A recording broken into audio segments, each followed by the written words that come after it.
আমরা পাঁচ transistor logic দেখছিলাম, তাই না? পাঁচ ট্রানজিস্টর লজিক কি ছিল আমাদের? আমরা যদি শুধুমাত্র এনমস অথবা পিমস কে অ্যাজ এ সুইচ হিসেবে ইউজ করি এবং সেটা দিয়ে একটা সার্কিট আসলে ড্র করি, সেই লজিকটা দিয়ে যেটা হয় সেটাই ছিল আমাদের পাঁচ ট্রানজিস্টর লজিক। তো আমরা শুধু এনমস অথবা পিমস যে কোনো একটা দিয়ে আসলে ডিজাইন করতে পারি আর কি। তো আমাদের নরমাল আমরা যেটা দেখতেছিলাম যে সিমস দিয়ে আমাদের আসলে ডিজাইন করা ছিল আর কি, ডিজাইন করতেছিলাম আমরা সিমস দিয়ে। তো সিমস ডিজাইনের একটা বড় সমস্যা ছিল যে সেম পরিমাণ অ্যামাউন্ট যেটা আমার এনমস এ ইউজ করতে হতো ট্রানজিস্টর, সেই সেম পরিমাণ অ্যামাউন্ট আবার পিমস এর জন্য ইউজ করতে হতো। তো কাইন্ড অফ আমাদের এখানে ট্রানজিস্টরের পরিমাণ বেশি লাগতো আর কি ডিজাইনের জন্য। তো সেটাকে রিডিউস করার জন্য আমরা আসলে পাঁচ ট্রানজিস্টর যে লজিকটা আছে সেই লজিকটার মাধ্যমে আমরা আসলে সার্কিট ডিজাইন করাটা আসলে দেখছিলাম। তো এটা কিরকম ছিল একটু রিক্যাপ করে যাই। এটা ছিল হচ্ছে কি এই টাইপের কিছু, অথবা তুমি বলতে পারো এই টাইপের কিছু, একই জিনিস, ঠিক আছে? দুটোই আমাদের পাঁচ ট্রানজিস্টর আছে। তো তার মধ্যে এটা ছিল হচ্ছে কি আমাদের কন্ট্রোল, এই দুটোই হচ্ছে কি আমাদের কন্ট্রোল, এবং তারপরে হচ্ছে গিয়া এই পাশ থেকে ভ্যালু ওই পাশে পাস করবে আর কি। এই পাশে ভি থাকবে, ওই পাশে ভি আউট থাকবে। এখন কোনটা ড্রেন কোনটা সোর্স এটা তো তোমার এখানে আসলে উল্লেখ করা নাই। তো তুমি যখন সার্কিট ডিজাইনে যাবা তখন আসলে বেসিক্যালি হায়ার পটেনশিয়াল থেকে লোয়ার পটেনশিয়াল বিষয়টা হচ্ছে কি এইভাবে চিন্তা করতে হবে। সো একটা এনমস এর ক্ষেত্রে হায়ার পটেনশিয়াল হচ্ছে ড্রেন আর লোয়ার পটেনশিয়াল হচ্ছে কি আসলে সোর্স। যেহেতু সোর্স আমার গ্রাউন্ড কানেক্টেড করা থাকে, তো এটা ড্রেন এটা সোর্স তুমি চিন্তা করে আসলে কাজ করতে পারো। বাট এটা কোনো খুব বেশি ইফেক্ট করে না আর কি তুমি যখন সার্কিট ডিজাইনে যাও আর কি, যে কোনটা ড্রেন কোনটা সোর্স কোনটার সাথে আমি কোন কানেকশন দিচ্ছি এটা আসলে খুব বেশি ইফেক্ট করে না। তোমার অবজারভেশনে তুমি সার্কিটের কানেকশনটা কিভাবে দিছো সেটাই আসলে মূল বিষয়। ওকে, তো মূলত আসলে যেটা হয় যে এই পাশে আমাদের ভি থাকে, এই পাশে আমাদের ভি আউট থাকে, এই পাশ থেকে কোনো ভ্যালু আমরা এই পাশে আসলে কাউন্ট করি আর নেই আর। তো এটার মাধ্যমে যখন আমরা ডিজাইন করছি আমাদের ট্রানজিস্টরের পরিমাণ কিন্তু অনেক কমে আসছে। আমরা দেখছি যে শুধুমাত্র একটা এনমস দিয়ে আমরা যে কোনো একটা সার্কিট, কথার কথা আমরা যদি a a plus b into c তার উপরে বার এই সার্কিটটা ডিজাইন করি, তাহলে a plus b এটা a plus b into c, এখানে আমাদের তিনটা ইনপুট আছে, তাহলে তিনটা এনমস লাগবে, তিনটা পিমস লাগবে যদি সিমস দিয়ে ড্র করি, তার মানে 6টা ট্রানজিস্টর ইনভলভ নেই। আর এখানে আসলে বেসিক্যালি একটা না, এটা ডিপেন্ড করতেছে আর কি, হয়তোবা আমার এখানে তিনটা বা চারটা প্রয়োজন হতে পারে আর কি, ঠিক আছে? এটা ডিজাইনের উপরে ডিপেন্ড করে আর কি যে কয়টা আমার পাঁচ ট্রানজিস্টর লাগতেছে আর কি। বাট সুবিধাটা হচ্ছে কি এখানে আমাদের শুধুমাত্র এনমস কে হ্যান্ডেল করলেই হচ্ছে আর কি, ঠিক আছে? সো পিমস এখানে হ্যান্ডেল করার আসলে কোনোই দরকার নাই, শুধুমাত্র এনমস দিয়ে আমরা আসলে ডিজাইনটাকে কমপ্লিট করতে পারতেছি। তো গতদিন আমরা দেখাই দিয়েছিলাম যে এরকম আসলে বুলিয়ান এক্সপ্রেশন থাকলে সেটাকে আমরা আসলে কিভাবে পাঁচ ট্রানজিস্টর দিয়ে আসলে ড্র করব। ওকে, আচ্ছা, এই পাঁচ ট্রানজিস্টরের একটা ড্রব্যাক আছে, পরীক্ষার সময় কিন্তু এই কোশ্চেনগুলো অনেক সময় আসে আর কি, যে এটার আসলে প্রবলেম কি, একটা পাঁচ ট্রানজিস্টর ইউজ করার প্রবলেমটা কি? প্রবলেমটা একটাই, আমরা যেটা ফাইন্ড আউট করছি সেটা হচ্ছে কি থ্রেশহোল্ড ভোল্টেজ প্রবলেম, ঠিক আছে? সো এখানে কোশ্চেনটা আসলে এরকম আছে যে একটা পাঁচ ট্রানজিস্টর why a পাঁচ nmos পাঁচ ট্রানজিস্টর passes strong logic 0 না 1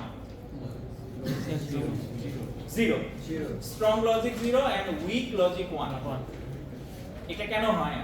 এটা হওয়ার একটাই কারণ, যখন তুমি হচ্ছে কি লজিক 1 এখানে আসলে অ্যাপ্লাই করতেছো, মানে লজিক 1 মানে v নে তুমি 5 ভোল্ট দিচ্ছ, সেইখানে কিছু ভোল্টেজ আসলে থ্রেশহোল্ড ভোল্টেজে আসলে ড্রপ হয়ে যাচ্ছে আর কি, ড্রপ হয়ে তারপরে বাকিটা তুমি আসলে ভি আউটে পাচ্ছ।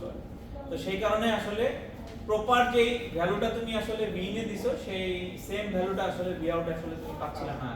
তো এখানে আমাদের থ্রেশহোল্ড ভোল্টেজের কারণে একটা ড্রপ হচ্ছে। তো এইটা একটা আসলে ড্রব্যাক আছে পাঁচ ট্রানজিস্টর ইউজের ক্ষেত্রে আর কি, যে এক্সাক্ট ভ্যালুটা অনেক সময় তুমি পাবা না। দেখা যাচ্ছে যে তুমি হয়তোবা এখানে লজিক 1 অ্যাপ্লাই করছো, তুমি এখানে লজিক 1 চাচ্ছ, কিন্তু দেখা যাচ্ছে যে লজিক 1 হয়তোবা পাচ্ছ না আর কি, সেটা বারবার তোমাকে লজিক 0 দিচ্ছে, মানে থ্রেশহোল্ড ভোল্টেজের কারণে হয়তোবা ভোল্টেজটা অনেকখানি ড্রপ হয়ে গেছে, সেটা হয়তোবা ওই যে তোমার লজিক 0 যে লেভেল আছে সেই লেভেলের মধ্যে আসলে চলে গেছে। সো এরকম প্রবলেম অনেক সময় হয় আর কি, ঠিক আছে, পাঁচ ট্রানজিস্টর যখন আমরা ইউজ করি আর কি। তো এই প্রবলেমটা দূর করার জন্য পরবর্তীতে আমরা দেখলাম যে ট্রান্সমিশন গেট লজিক নামে আরেকটা গেট আছে, পরবর্তীতে সেটা দেখলাম আমরা ক্লাসের দিকে, আমরা একটু দেখছিলাম যে টিজি বলে এটাকে, টিজি গেট আর কি। সো সেটা কেমন ছিল? এটা জাস্ট কিছুই না, এটার সাথে উপরে এখানে একটা আমরা যদি পিমস অ্যাড করে দিই, ঠিক আছে? সো পিমস অ্যাড করে দিলে তখন যেটা হয় যে লজিক 1 যদি এখানে থাকে, সে আসলে দেখো এটাতে যেহেতু প্যারালাল আছে, তার মানে যে কোনো একটা পাথ ফলো করলেই হয়ে যাচ্ছে তার, ঠিক আছে? সো তুমি একটা পাথের মাধ্যমে এখান দিয়ে চলে গেলেই হচ্ছে আর কি। ব্যাপারটা আসলে সেরকম না, ব্যাপারটা আসলে এইরকম যে এইখানে তুমি যদি 1 দাও এটা আসলে অটোমেটিক 0 হয়ে যাচ্ছে। তো 0 হলে এটা তো দুটেই অন হচ্ছে, দুইটা অন হওয়ার কারণে যেটা হচ্ছে এক্সাক্ট এখানকার ভ্যালু এখানে চলে যাচ্ছে। থ্রেশহোল্ড ভোল্টেজ আসলে এখানে খুব বেশি ম্যাটার করতেছে না, ঠিক আছে, একটা আরেকটাকে আসলে ব্যাকআপ দিয়ে দিচ্ছে। এইজন্য আমাদের যে স্ট্রং লজিক 1 পাওয়ার কথা সেটা আমরা এখানে আসলে পাচ্ছি। এখানে আসলে উইক পাওয়ার কোনো সম্ভাবনাই নেই। এক্স্যাক্ট আমি ইনপুটে যা ভ্যালু দিব তাই আসলে আউটপুটে পাবো। ওকে, এবং সেম এটা এই ধরনের বুলিয়ান এক্সপ্রেশন দিয়ে আমাদের কিভাবে আসলে এই ট্রান্সমিশন গেট লজিক ড্র করি আমরা কতদিন আমরা এটা কিছু ক্লাসে দেখাইছিলাম, ঠিক আছে। আচ্ছা, আজকে আমরা মূলত আসলে যাব, গতদিন আমরা এই জিনিসটা শুরু করছিলাম জাস্ট অল্প করে আর কি, ডাইনামিক সিমস লজিক কিভাবে আমরা আসলে ডেভেলপ করি, ডাইনামিক সিমস লজিক, ঠিক আছে। এগুলা আমরা একটা প্রিভিয়াস কোশ্চেন করি, সেটা হচ্ছে কি রেশিও এবং রেশিওলেস। এই ধরনের একটা টপিক আমরা পড়ছি, রেশিওড এবং রেশিওলেস। এখন আমি যদি বলি পাঁচ ট্রানজিস্টর লজিক কি হবে, রেশিওলেস নাকি রেশিও? স্যার রেশিও রেশিওলেস পাঁচ ট্রানজিস্টর রেশিও আছে।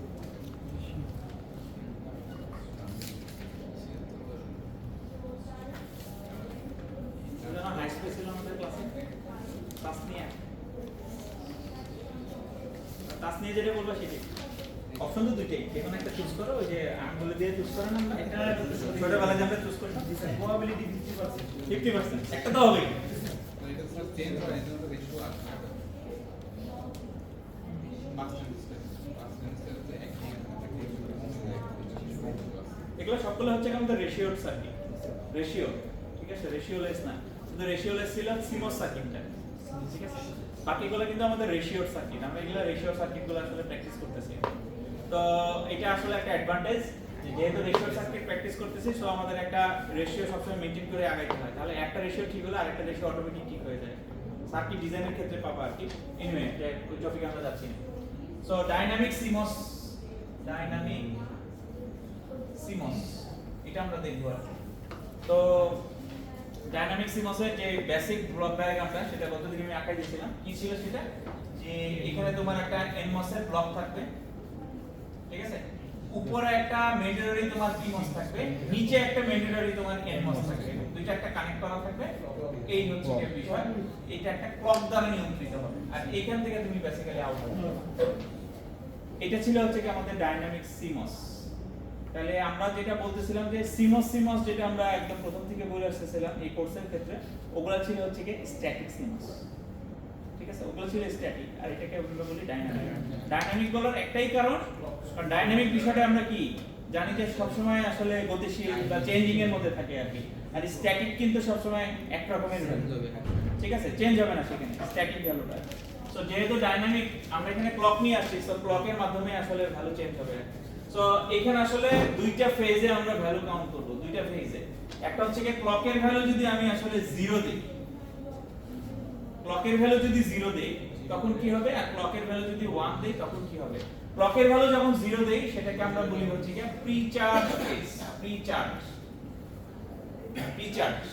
প্রিচার্জ বলতে এখানে মনে করো তোমার কোন একটা ক্যাপাসিটর আছে, সামহাউ এখান দিয়ে এসে ক্লকের ভ্যালু 0 মানে তো আমার দেখো পিমস অন হবে না, এনমস কিন্তু টোটালি অফ, বোঝাই যাচ্ছে। তার মানে সামথিং এখানে কোন একটা ভ্যালু এসে ক্যাপাসিটরটাকে চার্জ করবে, সো এটাকে আমরা বলতেছি প্রিচার্জ ফেজ। আমাদের মেমরি ডিজাইনের ক্ষেত্রে এটা খুবই ইম্পর্টেন্ট, ঠিক আছে, যে আমাদের সার্কিটকে একটা প্রিচার্জ করে নিতে হয়, ঠিক আছে। আমাদের মেমরিতে আসলে ভ্যালু আছে, আমি জানি না আসলে সিলেবাসের একটু পুরো আমি পৌঁছাইতে পারবো কিনা আর কি। আমাদের এস চ্যাপ্টার নিয়ে আমার আসলে পড়ানোর ইচ্ছা আছে, তোমাদের পৌঁছাইতে পারবো কিনা আমি জানি না আসলে। তো ওইখানে যেটা হয়েছে যে মেমরি সার্কিট থাকে আর কি, খুব সিম্পল মেমরি সার্কিট, সেটা হচ্ছে কি এই লজিকের উপরে বেস করে আমাদের মেমরিটা তৈরি হয়েছে।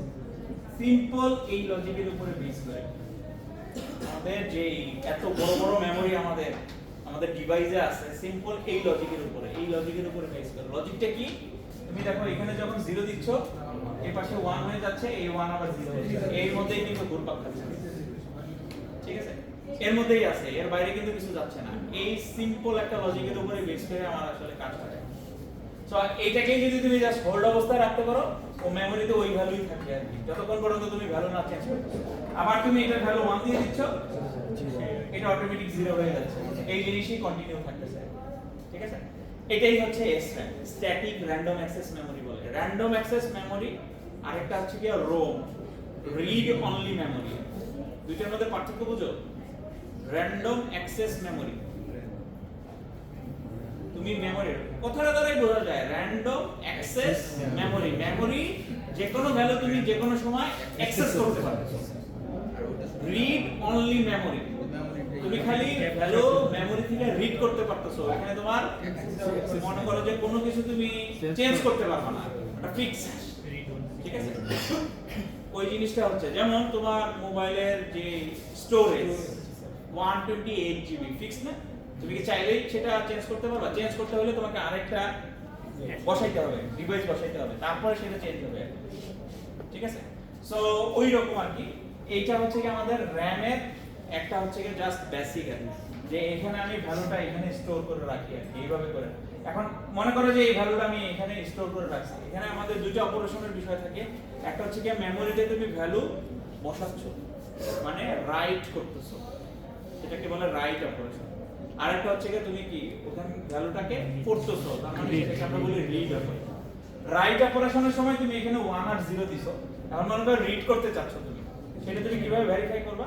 এই ভেরিফাই করার সময় তোমার এই যে এই ধরনের কিছু লজিক ইউজ করতে হয়, প্রি চার্জের লজিক আর কি। যে তুমি এইখানে কিটা করবা, যে এইখানে তুমি সার্কিটের এখানে একটা মেকানিজম করে এখানে একটা ভ্যালু দিয়ে দেওয়া হয়, প্রি চার্জ করা হয়, এখানে একটা প্রি চার্জ সার্কিট থাকে, ঠিক আছে? মানে ক্যাপাসিটর দিয়ে একটা প্রি চার্জ সার্কিট থাকে আর কি। এই ভ্যালুটাকে তুমি মনে করো যে 5 ভোল্টের মধ্যে নিয়ে আসছো আর কি। এই ভ্যালু আর এই ভ্যালু আমরা কম্পেয়ার করে দেখি, যদি আমাদের ক্যাপাসিটরের চার্জের ভ্যালুর কোনো ডিফারেন্স না আসে, তখন আমরা আসলে বুঝতে পারি যে এখানে আসলে লজিক হাই ভ্যালু আছে, ঠিক আছে? আর যদি কোনো কারণে এটা 0 থাকে, অটোমেটিক এখানে একটা পাথ থাকবে, সেই পাথ দিয়ে সে ভ্যালু ডিসচার্জ করতে থাকবে, তার মানে বোঝা যাচ্ছে যে দুইটার ভ্যালু মিসম্যাচ হচ্ছে, তার মানে এখানে অপোজিট ভ্যালু আছে। সো মেমোরির অপারেশনটা এইভাবে করে আমরা আসলে করি। সো যদি পারি আমরা স্যার RAM আর ROM দুটোর ক্ষেত্রে কি RAM সার্কিট এরকম থাকে? হ্যাঁ স্যার RAM আর ROM এর ক্ষেত্রে দুটোর ক্ষেত্রে কি সার্কিট এরকম থাকে? না, এটা শুধুমাত্র RAM এর, ROM এর সার্কিট ডিফারেন্ট, ROM এর সার্কিট একটু ডিফারেন্ট। এনিওয়ে, তাহলে ক্লকের ভ্যালু যখন 0 হচ্ছে তখন আমরা আসলে প্রিচার্জ করতেছি ভ্যালু কোনো কিছু একটা। আর ক্লকের ভ্যালু যখন 1 থাকে, এটাকে আমরা বলি হচ্ছে কি ইভালুয়েশন ফেজ। সো একটা ডায়নামিক সিমোস এর ক্ষেত্রে দুইটা ফেজে আমাদের আসলে ভ্যালু কাউন্ট করি আর স্ট্যাটিক এর ক্ষেত্রে কিন্তু বিষয়টা এরকম ছিল না। স্ট্যাটিক এর ক্ষেত্রে আমরা সরাসরি ভ্যালু বসাইতাম এবং সেই অনুযায়ী আসলে আমাদের PMOS NMOS অন অফ এটার উপরে বেস করে হচ্ছে কি আমরা আউটপুটে কি হচ্ছে সেটা বলে দিতাম। বাট এটার ক্ষেত্রে বিষয়টা আসলে ডিফারেন্ট, যে আমাদের ক্লকের ভ্যালুর উপরে ডিপেন্ড করে আমাদের আসলে কাজ হচ্ছে, এবং তোমার অপারেশন ফেজ কিন্তু এইটা বোঝাই যাচ্ছে। ইভালুয়েশনটা হচ্ছে কি তোমার অপারেশন ফেজ, এই সময় তোমার শুধুমাত্র অপারেশন হবে। ওকে, সো আমরা মনে করো ফর एग्जांपल একটা एग्जांपल নিয়ে নিই, যে f a plus b into c তার উপরে বার, বা বার না থাকলেও কোনো সমস্যা নেই আর কি, ঠিক আছে? না বার না, বার থাকতে হবে স্যার, বার থাকতে হবে। শুধুমাত্র 5 ট্রানজিস্টর লজিকের ক্ষেত্রে বার কোনো ইস্যু ছিল না। 5 ট্রানজিস্টর যখন গত ক্লাসে আমরা পড়লাম ওখানে কিন্তু বার কোনো ইস্যু ছিল না। So a plus b into c এটার উপরে বার, এটাতে এখন তোমাকে বললাম যে একটা ডায়নামিক সিমোস লজিক সার্কিট আঁকো। ওকে, বা কোশ্চেন কিন্তু এরকম হতে পারে যে এটা দিয়ে তুমি একটা স্ট্যাটিক আঁকো, এটা দিয়ে একটা 5 ট্রানজিস্টর লজিক আঁকো, এটা দিয়ে একটা ডায়নামিক লজিক আঁকো। এখন তোমার কাছে মনে হচ্ছে যে কোনটা বেটার, কোন সার্কিটটা মোর অপটিমাইজ, তো তুমি তোমার পক্ষে যুক্তি দিয়ে করবা। সেটা হইতে পারে তোমার ট্রানজিস্টর কাউন্ট দিয়ে, হইতে পারে তুমি এক একটা যে প্রবলেম দেখে আসতেছো সেই প্রবলেম সলভিং এর মাধ্যমে আর কি কোন লজিকে তুমি মুভ করতেছো সেটা দিয়ে হইতে পারে আর কি। নরমালি ট্রানজিস্টর কাউন্টটাই খালি চোখে হচ্ছে কি এটার জন্য পারফেক্ট আর কি, ঠিক আছে? কয়টা যে তুমি ট্রানজিস্টর ইউজ করতেছো আর কি। আবার এখানে দেখো তুমি যেহেতু দুইটা ফেজে ইউজ করতেছো, বোঝাই যাচ্ছে যে অপারেশন একটু লেন্দি হবে। আগের গুলোর অপারেশন কিন্তু এত লেন্দি ছিল না, কিন্তু এইটার ক্ষেত্রে অপারেশনটা একটু লেন্দি হবে কারণ দুইটা ফেজে তোমার কাজ হচ্ছে। আচ্ছা, তো এটাতে আমরা এখন সার্কিট ড্র করি। প্রথমে আমরা আমাদের কি করব, এই ব্লকটা বানাই নিব। তাহলে এই ব্লকটা যদি বানাই কি হবে,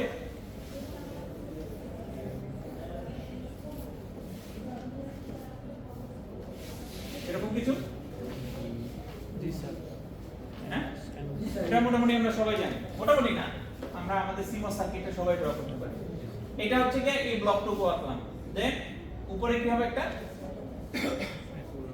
PMOS, নিচে হবে একটা NMOS, দেন এটা হচ্ছে কি ব্লক এই।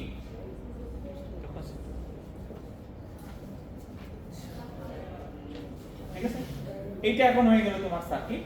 এই সার্কিট দিয়ে এটাকে আমি বলতে পারি হচ্ছে কি ডাইনামিক CMOS লজিক সার্কিট। ওকে, এখন এটার অপারেশন কি হবে? অপারেশন হবে দুইটা ফেজে হবে অপারেশন। অপারেশনটা বোঝানোর জন্য আমি একটু টাইমিং ডায়াগ্রামে যাই।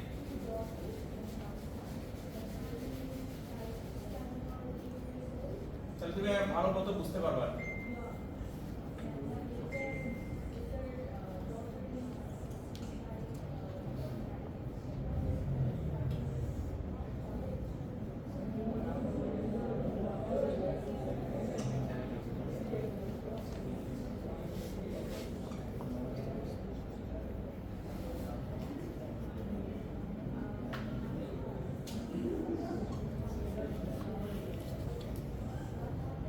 তো এটা হচ্ছে কি আমাদের ব্লক, যেমন কালি শেষ হয়ে গেছে, এটা নিয়ে আসতে পারবো আউটপুট একটা ক্যাপাসিটর এই গ্রাউন্ড আউটপুট এর একটা ক্যাপাসিটর এই গ্রাউন্ড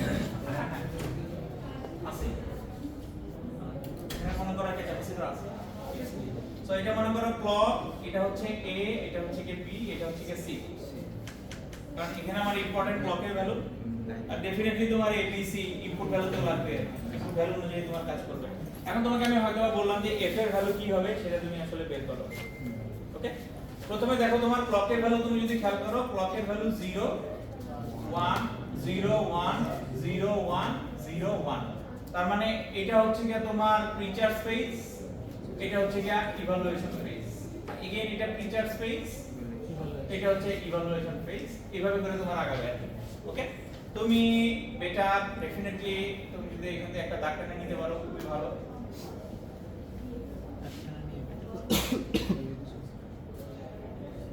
এটা এটার সাথে কানেক্টেড না, আলাদা কিছু না। এখন তুমি দাগ টেনে নিলে প্রথমে তুমি আসো ক্লকের ভ্যালু যখন 0, ঠিক আছে? আমরা কি বের করতেছি? আমরা যদি f বের করতেছি, মনে করো ক্লকের ভ্যালু যখন 0, দ্যাট মিন্স তোমার শুধুমাত্র কিন্তু PMOS অন, NMOS কিন্তু অনই না। যদি শুধুমাত্র PMOS অন থাকে, এটা যদি অফ থাকে, তার মানে কোনো ভ্যালু কি এদিকে যাওয়ার সম্ভাবনা আছে? কোনো কিছুই না। তার মানে এখান থেকে যে ভ্যালু এখানে রিচার্জ করবে, ঠিক আছে? শুধু ক্যাপাসিটরটাকে সে চার্জ করবে। সো তুমি যদি মনে করো এটা 0 থেকে শুরু করছো, f এর ভ্যালু কথার কথা, তার মানে সে জাস্ট এইভাবে করে এই যে চার্জ করতেছে, দ্যাট ইজ এরকম, সে শুধু চার্জ করবে, ঠিক আছে? আইডিয়াল কেসে তুমি এটাকে 1 ধরে দেখাতে পারো, মানে এরকম ভাবে দেখাতে পারো, তাতে কোনো সমস্যা নেই। বাট যেহেতু চার্জ করতেছে এই জন্য আমরা 0 থেকে দেখাইলাম যে সে 0 ছিল, সেখান থেকে স্যার ABC অন আছে নাকি অফ আছে এগুলো দেখব না, সেটাই আমি বলতেছি। তার মানে এখানে ইম্পর্টেন্ট অবজারভেশন হচ্ছে কি, যখন তুমি প্রিচার্জ ফেজে থাকছো তখন তোমার কিন্তু ইনপুট ভ্যালু কি আছে সেটা দেখার কোনো প্রয়োজনই নেই। হ্যাঁ, মানে তোমার চার্জ শুরু হয়ে যাবে, চার্জিং হবে। ওকে, এখন তুমি ইভালুয়েশন ফেজে আসো। ইভালুয়েশন ফেজ মানে ক্লকের ভ্যালু 1, তার মানে এখন কিন্তু এইটা ইনঅ্যাক্টিভ হয়ে গেছে, এটার কোনো কিছু নাই আর কি। তার মানে তোমার এইটা এখন অন আছে। সো এইটা অন আছে, স্বাভাবিকভাবে ক্যাপাসিটরটাকে ডিসচার্জ করতে হবে। এখন তুমি যদি খেয়াল করো ক্যাপাসিটরটাকে যদি ডিসচার্জ করতে চাও, সে দুইটা ওয়েতে ডিসচার্জ করতে পারবে। একটা হচ্ছে এদিক দিয়ে যে A হয়ে C হয়ে এই ট্রানজিস্টর হয়ে এইভাবে চলে যাবে, অথবা এখান থেকে B হয়ে C হয়ে এইভাবে যাবে। তার মানে তোমাকে ক্যাপাসিটরটাকে ডিসচার্জ করতে হলে A অথবা B যে কোনো একটা মাস্ট বি অন থাকতে হবে, তার সাথে সাথে ডেফিনেটলি C অন থাকতে হবে। এরকম কেস আসে কিনা আসে। সো আমি যদি এখানে একটু অবজার্ভ করি, A এর ভ্যালু 1, তার মানে একটা A আর B এর মধ্যে একটা অন আছে, B এর ভ্যালু 1, তার মানে A B দুটেই অন আছে, C এর ভ্যালু 1, ঠিক আছে? তার মানে কি ক্যাপাসিটর পাথ পাচ্ছে এবং সে ডিসচার্জ করার পাথ পাচ্ছে। সো C এর ভ্যালু 0, তাহলে C এর ভ্যালু 0 হলে তো তোমার হচ্ছে না, মানে তিনটে, তার মানে ডিসচার্জ করার পাথ পাচ্ছে না। সো তার মানে সে যা ভ্যালু ছিল তাই থাকবে। আচ্ছা ঠিক আছে, তার মানে মোটামুটি বোঝা যাচ্ছে এগেইন তোমার এখানে যদি ক্যাপাসিটর চার্জ না থাকতো, সে এখানে হচ্ছে রিচার্জ করতে পারবে, তাই না? তো এইটা তো তুমি এগেইন তুমি ইভালুয়েশন ফেজে চলে আসলে। আবার তো তার মানে তো তার অলরেডি চার্জ করাই আছে, তো আর চার্জের দরকার নাই আর কি। ঠিক আছে, ওভার চার্জ হয়ে যাবে আর কি। তো এটা আসলে যেটা বলে এটা একটা প্রবলেম, এটাও একটা প্রবলেম। সেখানে হচ্ছে কি তোমার ইম্পিডেন্সের ভ্যালু হাই হয়ে যাচ্ছে। ইম্পিডেন্স কি জিনিস মনে আছে তো? তরিকুলের মনে আছে? ভালো বুঝাইতে পারবো আশা করি। সর্বনাশ, কেন ইম্পিডেন্স মনে নাই? বলো, বলতে লজ্জা পাচ্ছ? এখানে কোনো আচ্ছা ও সমস্যা নেই। ইম্পিডেন্স কি ছিল? ইম্পিডেন্সের কাজ কি?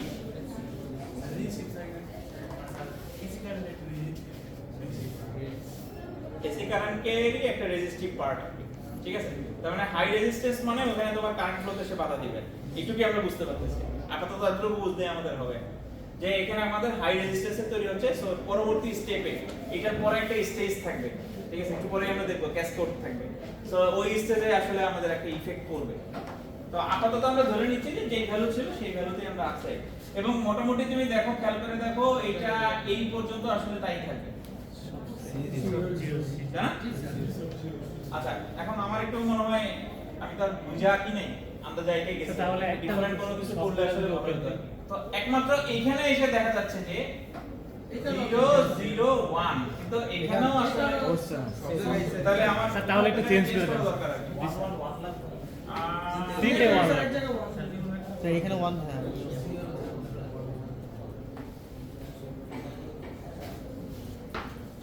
এরকম বলা, ঠিক আছে? তাহলে এখানে হচ্ছে এটা 0, এটা 1, এটা 1। তার মানে হচ্ছে তোমার বিটা এখানে অন হচ্ছে, সিটাও অন হচ্ছে। তার মানে এখানে এখন তোমার এরকম ডিসচার্জ হচ্ছে, এই ডিসচার্জ হয়ে যাবে, ঠিক আছে? পরের স্টেপে যে আসে আবার চার্জ হবে, এরকম চার্জ হয়ে যা ছিল এরকম। এই ব্যাপারটা হচ্ছে কি এরকমই আর কি। তো ডাইনামিক সিমস দিয়ে আমরা আসলে এরকম চার্জিং ডিসচার্জিং এই বিষয়গুলোর মাধ্যমে আসলে আমাদের ভ্যালুগুলোকে আসলে ডিটারমাইন করি আর কি। সরাসরি সিমসের ক্ষেত্রে যেমন আমরা আসলে সুইচ অন অফ এইভাবে আসলে ডিটারমাইন করি, সেটা না করে আমরা আসলে এইভাবে আসলে জিনিসটাকে ডিটারমাইন করি। হ্যাঁ, আবার ডিসচার্জ করে দিতে পারি।